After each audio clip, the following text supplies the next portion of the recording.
Year के बारे में है, 1947 से लेकर अमन 1991, और चैप्टर 3 आ रहा है किसके बारे में है, 1991। तो 1947 वाला तो वंशिका हमने पढ़ लिया। अब हम कौन सा चैप्टर पढ़ रहे हैं फिलहाल, चैप्टर 2 हमने शुरू किया था, जो किसके बारे में है, 1947 से लेके 1991। अमन क्या क्या बता दिया था, क्या क्या बताया था इस चैप्टर में? GDP growth, employment. ये आप ऐसे कि अभी से बोलो जीडीपी ग्रोथ, पता ही नहीं क्या बोल रहे, थोड़ा उसे ऐसा बोलो से समझता है चैप्टर में क्या था। हाँ जी हाँ जी। सबसे पहले क्या बात थी कि 1947 में जब देश क्या हुआ, आजाद हुआ। आगे अब बताओ स्टोरी आगे क्या।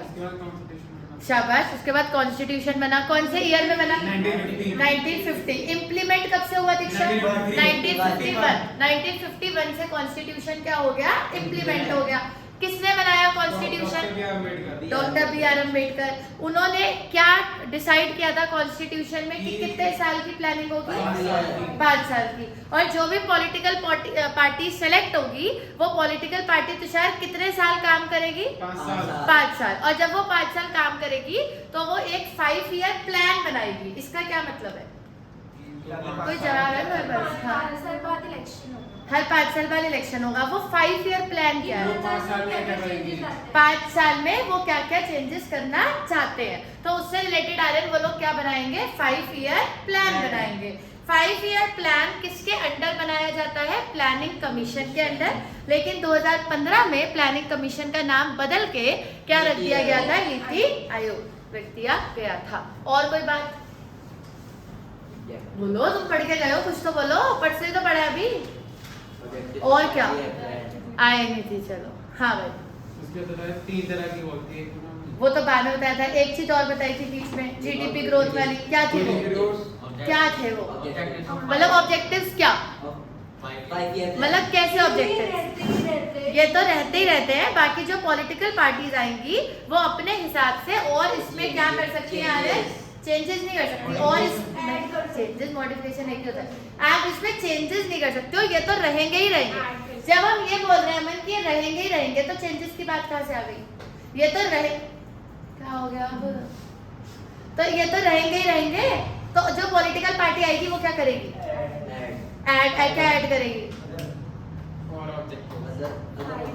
Other object. जैसे कोई एग्जांपल तो दो कि इसने ये करा है, कोई स्कूल बनाएंगे, ऐसे ऐसे करके। तो वो कौन से हैं जो रहेंगे ही रहेंगे, ज्यादा से ज्यादा एनजीओस बनाएंगे। चलो, और वो कौन से हैं, वो कौन से हैं, और दूसरा का मजा नहीं आता। अरे क्या बात करनी है तुम्हें, जवाब दो। ऐसे कौन से 5 ऑब्जेक्टिव्स हैं जो रहेंगे ही रहेंगे? हाँ, जीडीपी ग्रोथ, एम्प्लॉयमेंट, और बोलो equal distribution of income and wealth, और बोलो पढ़ लो ना इसको, उससे क्या बातें कर रहे हैं। हाँ, अगला बोलो मॉडर्नाइजेशन, और तेजस एक्स कौन सा है, रीजनल बैलेंस।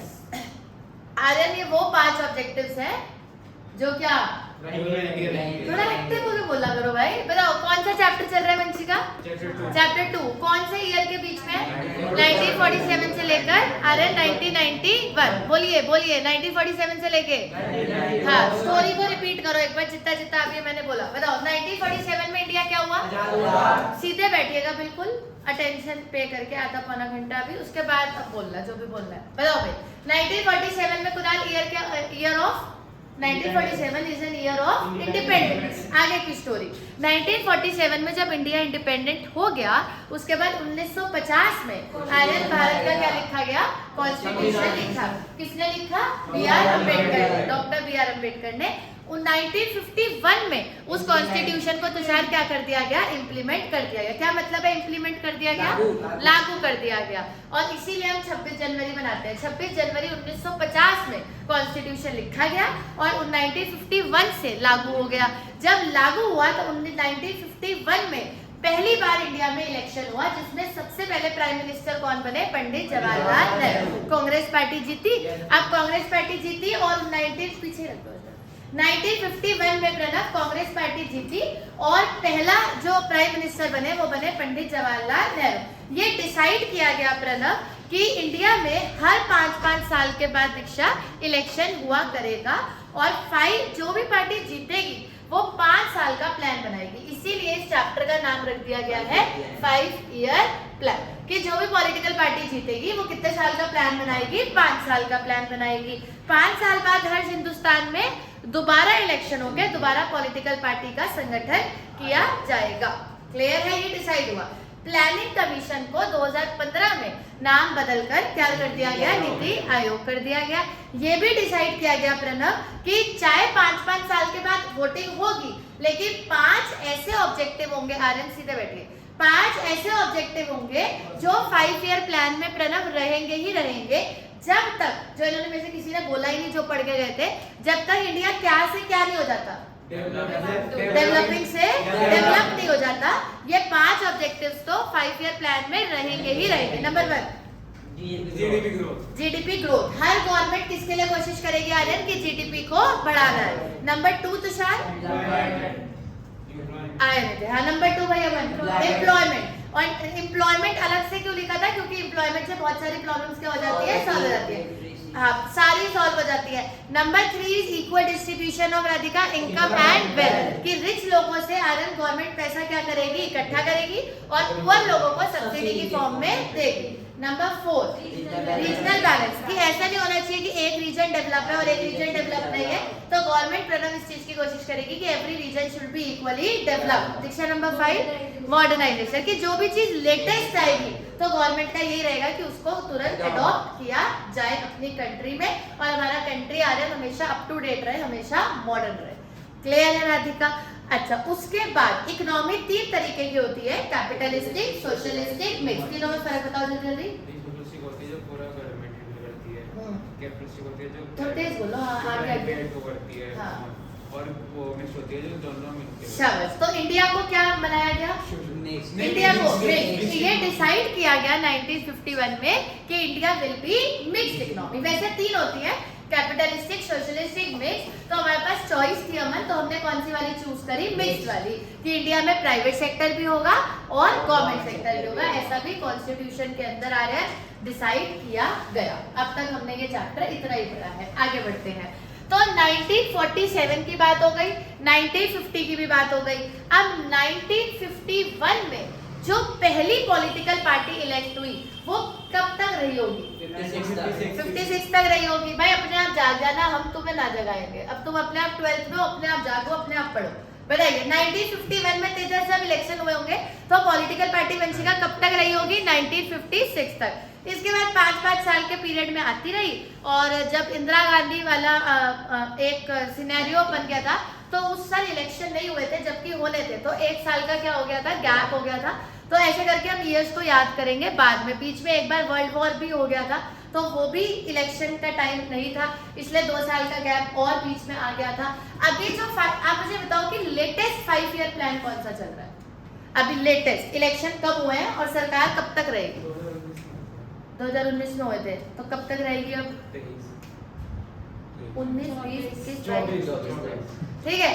तो 2020, 21, 22, 23, 24 ना, तो अब दोबारा इलेक्शन कब होंगे, 2024। तो ये वाला 5 ईयर प्लान चल रहा है।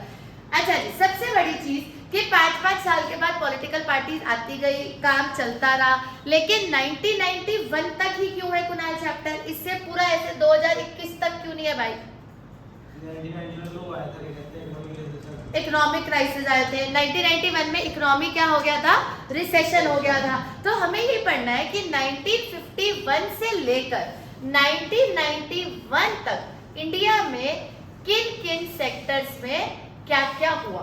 जैसे आपने 1947 पढ़ा था, 1947 में प्रणव हमने कितने सेक्टर्स पढ़े थे टोटल, 6 के नाम, बीच में नहीं बोलना, हाँ भाई, जो तो इसी ने बोल दिया, बोलो कुणाल।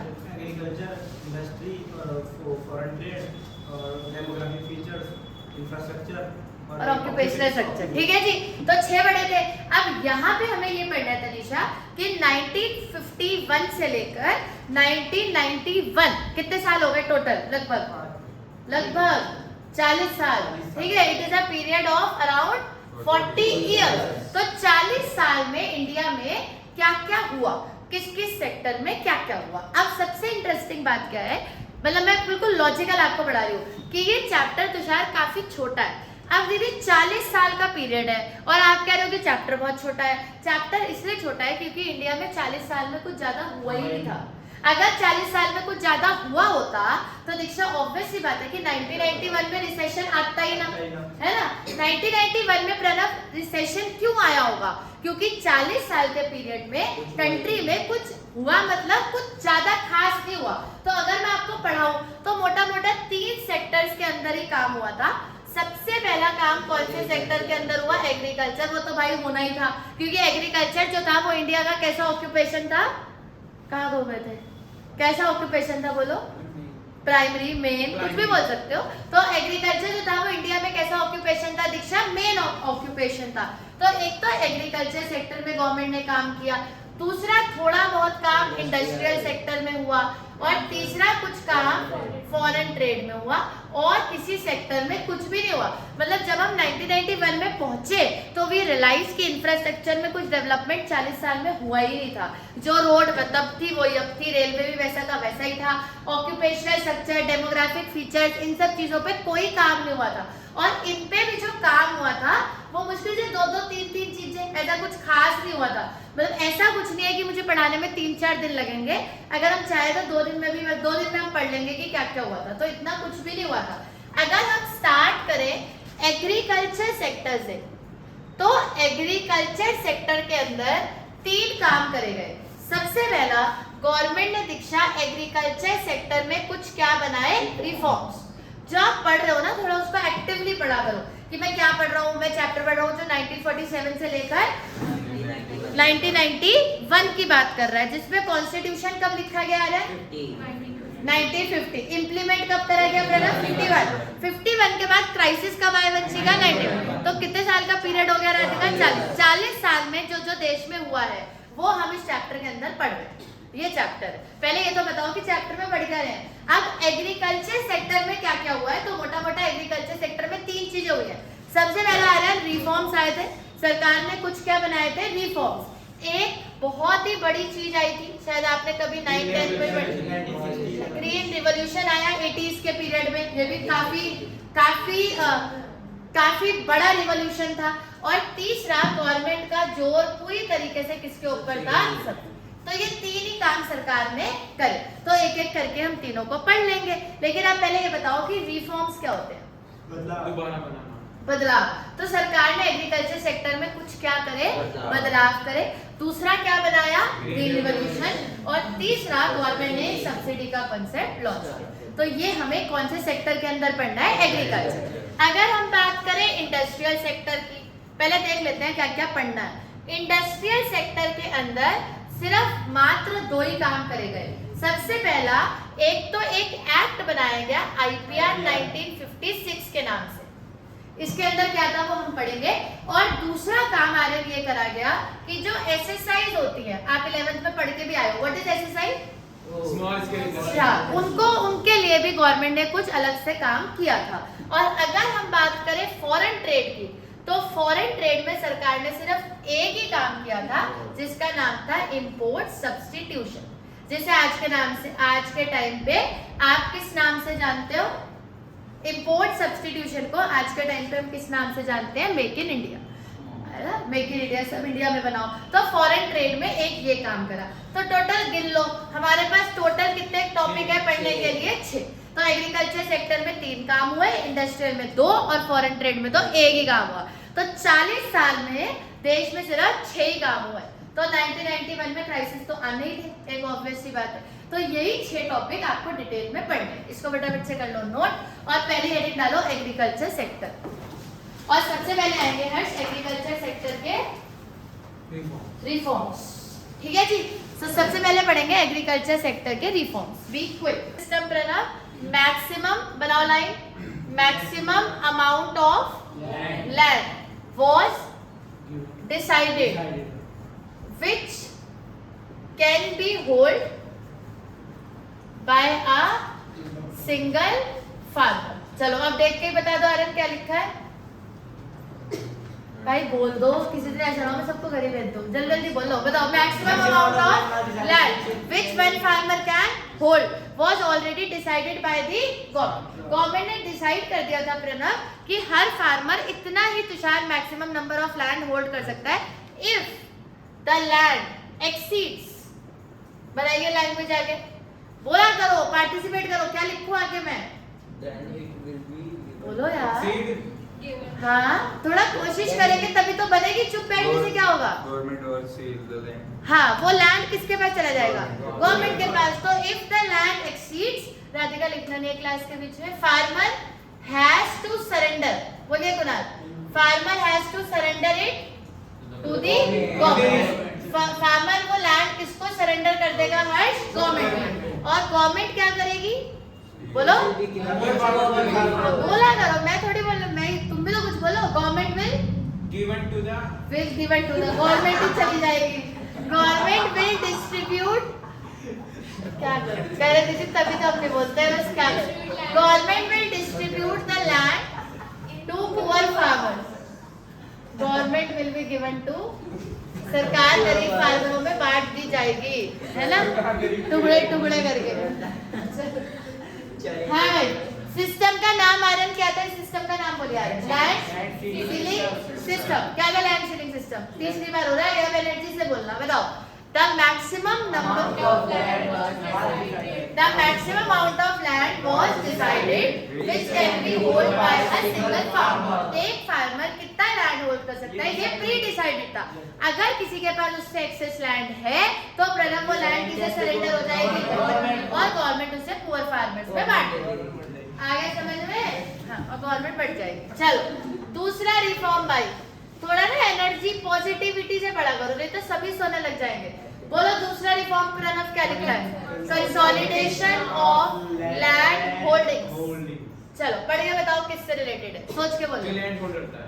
हाँ, कंसोलिडेशन क्या होता है, किसी चीज को कंसोल करना, मतलब मिलाना, याद है, हाँ याद है, एक प्रॉब्लम थी 1947 में, क्या था वो प्रॉब्लम, अरे क्या ही हिंदी में समझा रहा था, एक तो एरिया क्या था, स्मॉल, और अलग अलग जगह पे थी, मतलब जैसे अगर किसी फार्मर के पास लैंड है तो 200 स्क्वायर फीट यहाँ है, 100 वहाँ है, 200, याद है कुछ ऐसा बड़ा था, 100 वहाँ है। तो जब आजादी मिल गई तो सरकार ने ये सोचा तरीशा कि अगर फार्मर के पास, समझा करो चीजों को, थोड़ा एक्टिव बैठा करो, सोने नहीं आया, तो लैंड को प्रणव क्या कर दिया जाएगा, कंसोलिडेट कर दिया जाएगा। कंसोलिडेट मतलब अगर हर्ष की लैंड 100 स्क्वायर फीट यहाँ है, 200 वहाँ है, 400 वहाँ है, तो टोटल कितनी हो गई, 600, तो सरकार इसको 600 स्क्वायर फीट एक जगह पर दे देगी।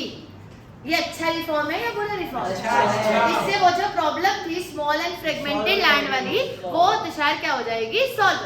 तो गवर्नमेंट ने सोचा कि जिन फार्मर्स के पास अमन कैसा लैंड है, फ्रेगमेंटेड, और दूसरी बात क्या हो रही थी यार, स्मॉल लैंड है, उनको एक ही जगह पर एक सिंगल एरिया में लैंड कंसोलिडेट करके दे दिया जाएगा। तो ये दो रिफॉर्म्स तो सरकार ने अच्छे ही बनाए मेरे हिसाब से। सबसे पहला रिफॉर्म वंशिका क्या बनाया, लैंड सीलिंग सिस्टम। अच्छा, लैंड सीलिंग सिस्टम का एक पर्पस और था प्रणव, कि गरीब फार्मर के पास भी अपनी जमीन हो। हमने क्या बात करी थी कि अगर गरीब फार्मर के पास अपनी जमीन होती तो कोई उसको एक्सप्लॉइट ना करता। प्रॉब्लम क्या थी कि गरीब फार्मर के पास लैंड ही नहीं होता था, तो वो किसी के दीक्षा अंडर काम करता था, जिस वजह से वंशिका उसका एक्सप्लॉइटेशन होता था। तो ये डिसाइड किया गया कि लैंड सीलिंग सिस्टम लागू करा जाए, जिसमें ये डिसाइड हो जाए कि तरीशा फार्मर को इतना ही लैंड मिलेगा, तो अगर एक्सेस लैंड है तो वो गरीब फार्मर को मिल जाएगा, जिससे कि उसका एक्सप्लॉइटेशन ना हो पाए। Number 3 and the most important reform, government ने रेंट को भी क्या करा, रेगुलेट। अब इसका मतलब आप बताओ पहले मुझे, क्या मतलब है इस बात का? हाँ, मतलब कि इतना ही रेंट ले सकते हैं। कौन किससे? Rich rich farmer poor farmer से, या फिर रिच फार्मर ना बोल के हम क्या बोल सकते हैं, जमींदार। जमींदार किससे रेंट लेता है, टेनेंट से, हु इज लैंडलॉर्ड, जिसकी जमीन है। तो लैंडलॉर्ड जो है, लैंडलॉर्ड होता है जिसका लैंड होता है, तो वो टेनेंट से कितना रेंट चार्ज करेगा। ध्यान से सुनना, क्या डिसाइड किया गया, क्रॉप की वैल्यू का 1/3 और 50% दे दे तुम्हें, हाँ, क्रॉप की वैल्यू का कितना देंगे राधिका? 1/3। तो सिर्फ इतना ही रेंट आप चार्ज कर सकते हो। मतलब अगर मैंने आपसे किराए पे जमीन ली है और उसमें मैंने 30,000 की फसल करी, तो 30,000 का 1/3 आप मुझे कितना रेंट दे सकते हो? 10,000। तभी कहते हैं कैलकुलेटर का इस्तेमाल ना करें, इससे आपका नाश भी हो सकता है।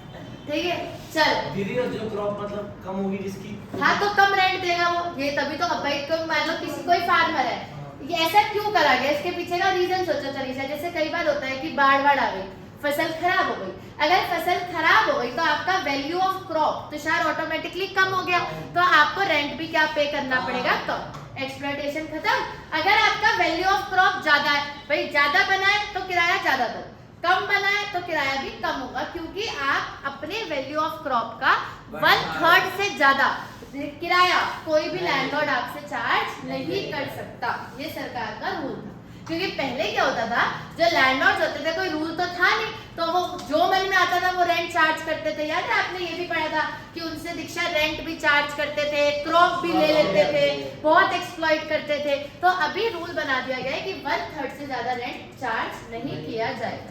क्लियर है खुला? तो रेंट को भी रेगुलेट कर दिया गया, लैंड होल्डिंग्स को भी कंसोलिडेट कर दिया गया, लैंड सीलिंग सिस्टम भी आ गया। तीनों अच्छी चीजें हैं। फिलहाल नंबर 4, गवर्नमेंट ने एबॉलिश करा, जो करना बहुत जरूरी था, दैट इज जमींदारी सिस्टम। वो हम सबको बताइए कि सरकार ने जमींदारी सिस्टम को पूरी तरीके से एबॉलिश कर दिया कि देश के किसी भी कोने में जमींदारी सिस्टम वर्क नहीं करेगा। बट आज भी करता है। यही इंडिया का प्रॉब्लम है कि गवर्नमेंट करती है, ठीक है, बट एक्सप्लॉयटेशन तो आज भी होता ही है ना। हम ऐसा बोलते हैं कि चाइल्ड लेबर बैन है, तो क्या चाइल्ड लेबर दुनिया में नहीं है? होती है। क्या इसमें आप मना थोड़ी कर सकते हो? तो ये रूल है वो क्या होता है, ये किताबी ज्ञान है, इसमें से प्रैक्टिकल कितना हुआ वो नहीं पता। अगर बेटा जी प्रैक्टिकल सब कुछ हो ही गया होता 100%, तो फिर तो हम कहाँ से कहाँ पहुंच गए होते ना। तो जब तो अभी जो चीजें हम पढ़ते हैं प्रणव की, ये हुआ वो हुआ, जैसे हम इकोनॉमिक्स में पढ़ते हैं कि ये भी करा वो भी करा है, बट व्हाट मैटर्स इज कि उसका प्रैक्टिकल इम्प्लीमेंटेशन वंशिका कितना हुआ। सरकार तो बहुत सारी स्कीम्स भी बनाती है। सरकार तो ये भी कहती है कि भाई हम गरीबों को 1-1 लाख रुपए देते हैं साल का, लेकिन क्या वो पैसा प्रैक्टिकली गरीबों के घर तक पहुंच रहा है? The answer is no. तो ये जो रिफॉर्म्स है ये बुकिश है, मतलब प्रैक्टिकल इम्प्लीमेंटेशन के बारे में हम कुछ नहीं कह सकते कि कितना हुआ था कितना नहीं हुआ था। हम तो सिर्फ थ्योरेटिकली पढ़ रहे हैं, हम किसी पॉलिटिकल पार्टी पे कोई कमेंट नहीं कर रहे। हम तो सिर्फ प्रणव इतना पढ़ रहे हैं कि 1947 में जब देश आजाद हो गया तो उसके बाद अमन सरकार ने ये रिफॉर्म्स बनाए थे। अब ये सही से इम्प्लीमेंट हुए नहीं हुए वो हमें नहीं पता, उसके बारे में हमें कुछ नहीं पता, बट ये रिफॉर्म्स बनाए थे। लैंड सीलिंग सिस्टम बनाया था, कंसोलिडेशन बनाया गया था सिस्टम, रेंट को रेगुलेट। आपको क्या लगता है कि अगर सरकार ने रेंट को रेगुलेट कर दिया था तो क्या सारे लैंडलॉर्ड्स एग्री हो गए? 1/3 से ज्यादा हम तो बिल्कुल नहीं लेंगे, ऐसा नहीं हो सकता।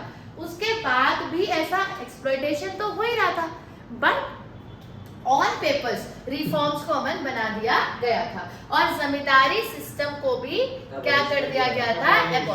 एबॉलिश कर दिया गया था जमींदारी सिस्टम को। बहुत ध्यान से सुनना। और इंटरमीडिएरीज जो होते हैं, चाहे जमींदारी सिस्टम कह लो या इंटरमीडिएरीज कह दो, इनको बिल्कुल क्या कर दिया गया था? एबॉलिश।